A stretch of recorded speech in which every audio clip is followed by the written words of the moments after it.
आइए आज हम लोग पढ़ते हैं chapter 4 the Beauty and the Beast, class 7 Blossoms, West Bengal board. अब इस कहानी को यूनिट 1 और यूनिट 2 दो भागों में बांटा गया है, तो आओ यूनिट 1 के बारे में हम लोग पढ़ें। Let us read. Once upon a time a wealthy merchant lived in a big mansion. एक समय पहले की बात है, एक काफ़ी धनी व्यापारी था, मर्चेंट था। वो एक बड़े से मैंशन में रहता था। मैंशन मतलब घर, बड़ा सा महल जैसा घर। विद हिज 3 डॉटर्स, उसकी 3 बेटियां थी। All of them were very beautiful, तीनों ही बहुत खूबसूरत थी। सबसे छोटी वाली लड़की का नाम था Billy. She was known for her loveliness and for being pure at heart. काफ़ी प्यारी थी और दिल में उसकी बड़ी प्योरिटी थी, बड़ी शुद्धता। बाकी की जो उसकी 2 बहनें थी, in contrast were wicked and selfish. उसकी बाकी 2 बहनें काफ़ी दुष्ट और काफ़ी स्वार्थी थी। But their fortune soon changed, लेकिन उन लोगों का जो किस्मत था फट से बदल गया बहुत जल्दी। The merchant lost all his wealth in a tempest on sea. वह जो व्यापारी था, वो अपना सारा का सारा वेल्थ एक भयंकर समुद्री तूफान में खो दिया। क्योंकि समुद्री तूफान में उसका जहाज डूबा होगा, तो जहाज के ऊपर सारा माल जो था वो भी डूब गया होगा। इसलिए वो और उसकी बेटियां, अब वो लोग एक छोटे से फार्म हाउस में रहने लगे गांव में। They had to work hard for their living. For their living मतलब अब खाने पीने के लिए तंगी हो गई, जिंदा रहने के लिए अब काफी हार्ड वर्क करना पड़ता था। सम ईयर्स लेटर, कुछ साल के बाद, the merchant heard that one of his trading ships had returned to port. कुछ साल के बाद मर्चेंट ने यह बात सुना कि उसकी जो ट्रेडिंग शिप्स थी, समुद्री जहाजें जो कि व्यापार के लिए गई थी समुद्र में, उनमें से एक लौट आया है बंदरगाह पे। किसी तरह से it had escaped the violent storm. किसी तरह से वह एक शिप जो था वो भयंकर तूफान से बच गया था। वो खोया नहीं समंदर में, डूबा भी नहीं। Hence, the merchant decided to return to the city to discover whether it still contained anything of value. इसीलिए वो मर्चेंट, वो सौदागर, बिजनेसमैन गांव छोड़कर वापस शहर में आया, ये पता लगाने के लिए कि क्या मेरे उस जहाज के ऊपर कुछ भी वैल्यूएबल बचा है या नहीं, कीमती चीज कुछ बची है कि नहीं। Before leaving he asked his daughters, और घर से निकलने के पहले उसने अपनी बेटी को कहा, do you want me to bring any gift upon my return. अपनी बेटियों से पूछा कि बेटियों, जब मैं वहाँ से लौटूंगा शहर से, तो क्या तुम लोग मुझसे कुछ गिफ्ट चाहती हो, मैं शहर से लेकर आऊँगा क्या। तो उसकी दोनों बेटियाँ जो बड़ी थी, उन लोगों ने कहा कि पिताजी मेरे लिए ज्वेल्स ले आइएगा, ज्वेलरी, मेरे लिए ड्रेसेस ले आइएगा। लेकिन बिली ने कहा, फादर मुझे वादा करो, you will bring me a rare rose that does not grow in this part of the country. उसने कहा, पिताजी आप मुझसे प्रॉमिस करो कि आप मेरे लिए वो गुलाब लेकर आओगे जो गुलाब शहर के इस किसी भी, मतलब जो गुलाब इस गांव में या इसके आसपास कहीं भी नहीं मिलता है। Having agreed to her request, father अपनी बेटी का रिक्वेस्ट से एग्रीमेंट किया, मतलब माना कि ठीक है बेटी, हम तुम्हारे लिए ले आएंगे गुलाब का फूल वहाँ से ऐसा जो कि इस गांव के इलाके में कहीं नहीं उगता है। और बाकी के 2 बेटियों को कहा कि ठीक है बेटा, आप लोगों के लिए ज्वेलरी और फाइन ड्रेसेस लेकर आएंगे। जब वो शहर पहुंचा तो उसने देखा, टू हिज डिसमे, उसको काफी निराशा हुई, that his ship's cargo had been seized to pay his debts. उसने देखा कि उसके शिप के ऊपर का जो कार्गो था, सामान, वो सब कस्टम वालों ने, वहाँ के कस्टम ऑफिसर्स ने उसको सीज कर लिया, कैद में कर लिया। क्योंकि काफी कर्जदारी में था वो व्यापारी, तो उससे कर्ज चुकाने के लिए उन लोगों ने उसका सारा माल जब्त कर लिया था। So he was left with no money to buy any present for his daughters. इसीलिए उसके पास कोई पैसा बचा ही नहीं जिस पैसों से वो अपने बेटियों के लिए गिफ्ट खरीदे। वाइल रिटर्निंग, इसीलिए जब वहां से लौट रहा था, he lost his way in a forest. शहर से वापस गांव की ओर लौटते वक्त जंगल में एक जगह वो रास्ता खो दिया। Seeking shelter he came across a dazzling palace. और फिर सुरक्षित स्थान की तलाश कर रहा था। तलाश करते करते वो एक चमकदार महल के पास पहुंचा और उसके अंदर एंट्री किया। अंदर घुसते ही उसने देखा कि एक बहुत सारे टेबल्स सजे हुए थे और उस टेबल्स के ऊपर बहुत सारे तरह तरह के खाने पीने की चीजें रखी हुई थी, which had been apparently been left for him by the palace's unseen owner. और ऐसा देख के लग रहा था जैसे कि वो खाना और पीना सब उसी के लिए रखा हुआ है टेबल पे सजा के, और उस महल का मालिक जानबूझकर उसी के लिए ये सब छोड़ गया है। वो मर्चेंट ने इस गिफ्ट को एक्सेप्ट किया, दिल भर के खाया और पूरी रात वहीं बिताई महल में।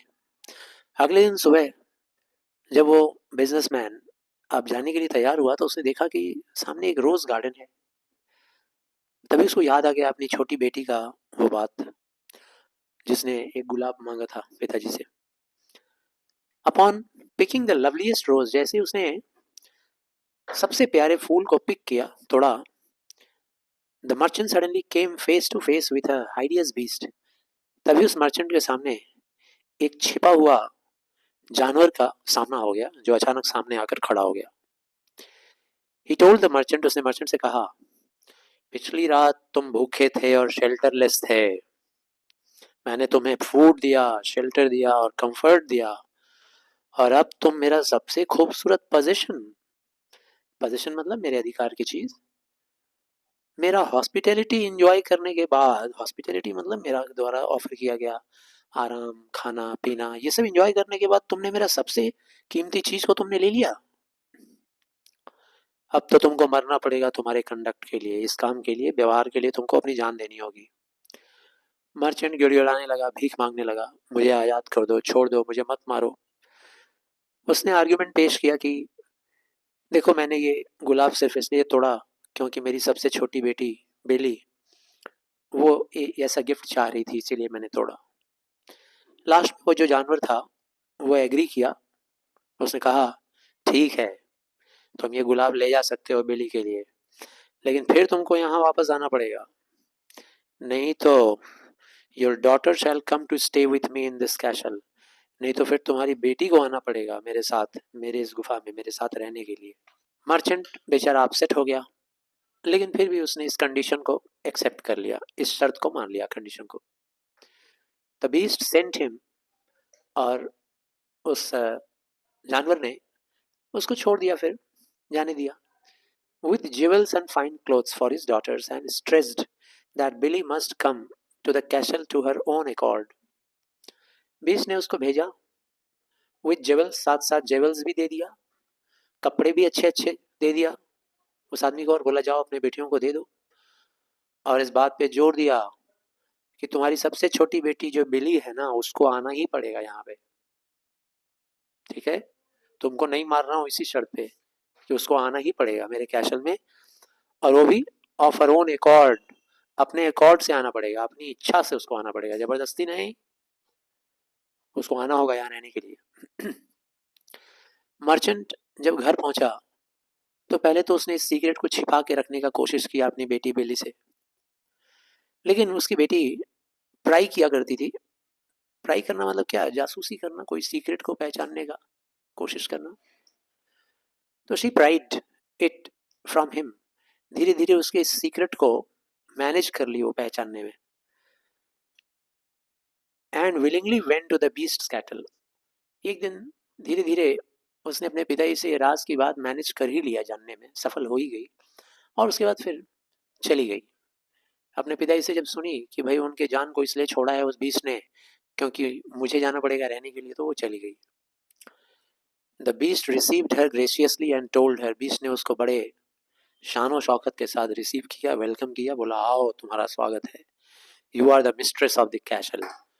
उस जानवर जैसे हैवान ने बोला आओ, आवाज से इस कैसल, इस गुफा की तुम मालकिन हो, and I am your servant, और मैं तुम्हारा गुलाम, मैं मालिक नहीं, मैं गुलाम।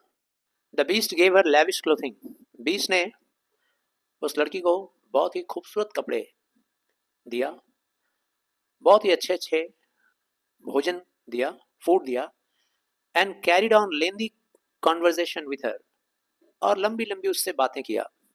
Each night the beast asked Belle to marry him, और हर रात अच्छे अच्छे खाना कपड़ा देकर वो बीस्ट उसको कहा करता था कि तुम मुझसे शादी कर लो, और हर रात को वो रिफ्यूज कर देती थी, हर बार रिफ्यूजल के बाद Billy dreamed of a handsome prince, और हर बार रिफ्यूज करने के बाद बिली को सपना आता था, एक हैंडसम प्रिंस का सपना आता था, बहुत ही खूबसूरत नौजवान राजकुमार का, जो सपने में बेले से पूछता था कि वो एक्सप्लेन करे कि क्यों वो हर बार रिफ्यूज कर देती है उस बीस्ट के प्रपोजल को।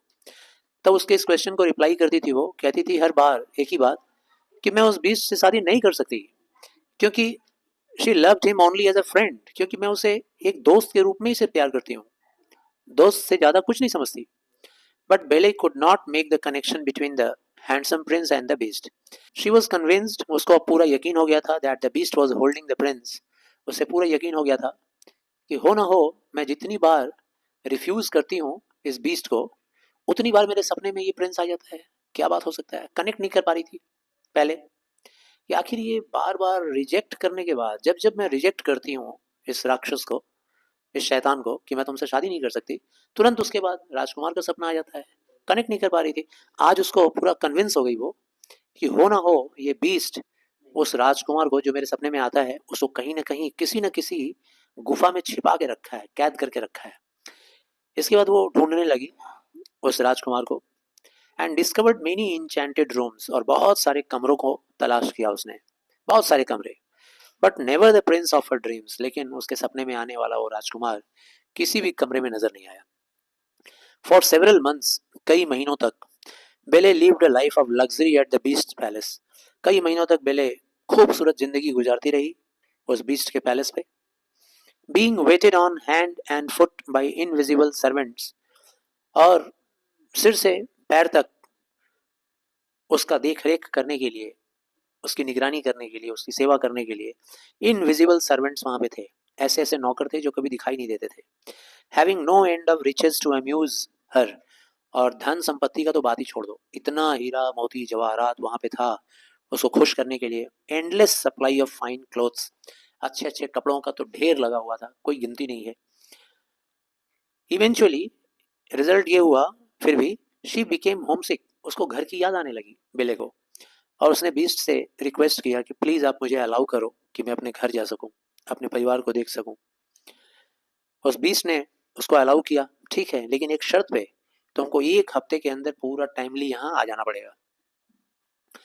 बेले इस बात से एग्री हो गई, ठीक है, और अपने घर के लिए निकल पड़ी विद एन इंचेंटेड मिरर, एक जादुई शीशा लेकर के निकली, और एक जादुई अंगूठी लेकर निकली।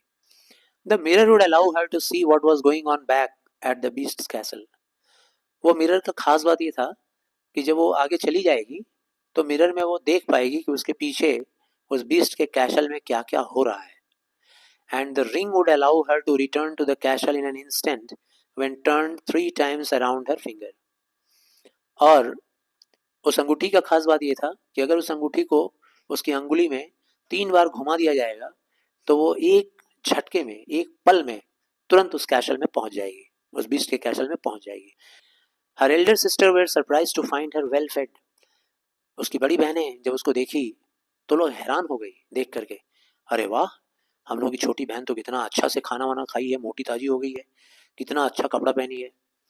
अब उन लोगों को जेलस होने लगा अपनी इस बहन की हैप्पी लाइफ पे, कितना हैप्पी लाइफ गुजार के आ रही है कैसल पे।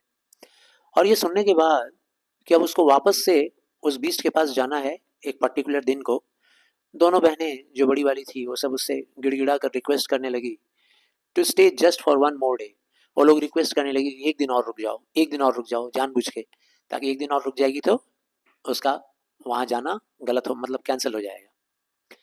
एक दिन और रुक जाएगी तो उसका वहां जाना कैंसिल हो जाएगा। They even put onion in their eyes to make it appear as though they were weeping her promise, sorry they were weeping. उन दोनों बहनों ने क्या किया, ये दिखाने के लिए कि हम लोग तुम्हारा साथ चाहते हैं, इसलिए तुम्हें रोक रहे हैं, अपने आंखों में प्याज वाज लगा लिया ताकि आंख से आंसू आए। They secretly hope that the beast would grow angry with Belle for breaking her promise and would eat her alive. और उन लोगों को ये लग रहा था कि अगर हम लोग ऐसा करेंगे तो एक दिन इसको रोक लेंगे ज़्यादा अगर, तो फिर ये लौट नहीं पाएगी 7 दिन के अंदर, और उसके बाद बीस्ट को गुस्सा आ जाएगा कि इसने मेरा प्रॉमिस तोड़ दिया, और गुस्से में आकर के वो इसे कच्चा चबा के खा जाएगा। बेले's heart was moved by her sister's false show of love। बेले तो अच्छी लड़की थी ना, उसका दिल अच्छा था, उसको अपनी दोनों बहनों का ये जो झूठा एक्टिंग था, झूठा एक्टिंग करके रोना, इस पे उसको दया आ गया। And she agree to stay, और वो तैयार हो गई रहने के लिए। बेले बिगन टू फील गिल्टी, बेले को गिल्टी फील होने लगा about breaking her promise to the beast and use the mirror to see what he was doing back at the castle. और अपना प्रॉमिस तोड़ने में उसको बहुत बुरा लग रहा था कि मैं अपना प्रॉमिस तोड़ रही हूँ, और बार बार शीशे में देखती थी कि बीस्ट वहाँ क्या कर रहा है मेरे नहीं रहने पर, क्या कर रहा है वहाँ। She was horrified to discover that the beast lay half dead out of the heartbreak, और देख करके वो एकदम डर गई कि मेरे नहीं जाने से वो बीस्ट का दिल टूट गया, दिल टूट करके वो अधमरा हो गया है। He lay near those very rose bushes her father had stolen the rose from, और वो जो बीस्ट है वो उसी गुलाब के फूल की झाड़ियों के पास जा करके अधमरा गिरा पड़ा हुआ है, वही गुलाब की झाड़ियां जहां से मेरे पापा गुलाब तोड़ लाए थे। She immediately use the ring to return to the beast, उसने तुरंत अपनी उंगली में अंगूठी को घुमा दिया ताकि जल्दी से वहां पहुंच जाए। अपॉन रिटर्निंग, जैसे वहां पहुंची, बिले found the beast almost dead, जैसे पहुंची तो देख रही है वो एकदम मरने की कगार पे था, मरने वाला ही था, और वो जोर जोर से रोने लगी, saying that she loved him, ये कहने लगी कि वो उसे प्रेम करती है। As soon as her tears touched him, जैसे ही उसके आंखों के आंसू उस बीस्ट के ऊपर पड़े, the beast was transformed into a handsome Prince, वो बीस्ट तुरंत एक खूबसूरत नौजवान राजकुमार में चेंज हो गया।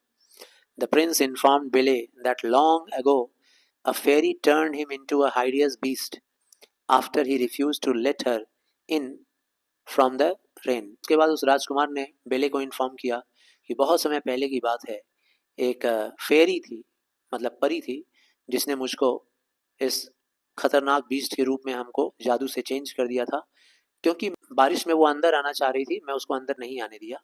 And that only by finding true love despite his ugliness could the curse be broken, और उसने मुझको श्राप दिया था कि मैं तुमको एक खतरनाक बीस्ट में बदल रही हूँ, और तुम तब तक ऐसे ही जानवर बने रहोगे जब तक तुमको कोई सच्चा प्यार करने वाला नहीं मिलेगा, क्योंकि मैंने उसको अंदर आने से रोका था, तो वो गुस्से में आकर हमको श्राप दे रही थी। तो आज मुझे सच्चा प्यार मिला, तुम्हारी वजह से, तुमसे मिला। देन द प्रिंस एंड बेले got married and they lived happily ever after, और ये वही राजकुमार था जो रोज उसको सपने में आता था, अब वो राजकुमार बन गया था बीस्ट, और राजकुमार और बेले दोनों की शादी हो गई। उसके बाद वो लोग हैप्पीली जिंदगी जीने लगे। तो आई होप चैप्टर समझा पाया। धन्यवाद।